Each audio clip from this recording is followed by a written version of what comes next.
Everyone loves happy endings, don't we all? If you have gone through the drama that is Holy Week, especially the Paschal Triduum over the last 4 days, you ought to be able somehow to get my drift. After the agony in the garden, after the betrayal with fake love and a kiss, after the ignominious death on the cross, who does not want a happy ending?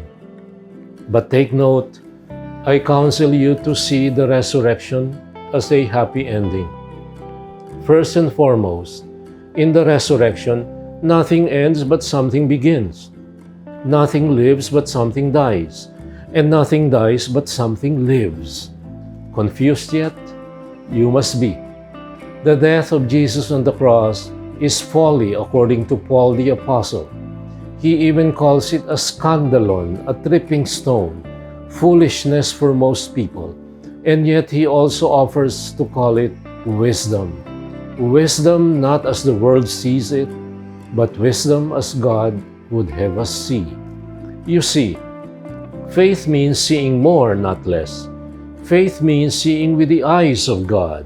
Faith means having vision that is not just 2020, but vision that sees far into heaven, far into the future of God, with God, on account of God. Many people see a whole lot of things, don't we all? We see suffering in this pandemic-ridden world. We see betrayal and disloyalty everywhere. We see lack of trust in people who we thought were friends. We see anger even from the people whom we have helped, whom we have done so much good to, without any conditions and demands for repayment. I know whereof I speak. I have been an educator for more than 40 years. And yet today, Easter Sunday, I see more than just a happy ending. For Easter Sunday ends nothing but begins something glorious, eternal life, Christ's own, God's own, and ours to share one day. Today's glorious event is a pledge and a promise of that.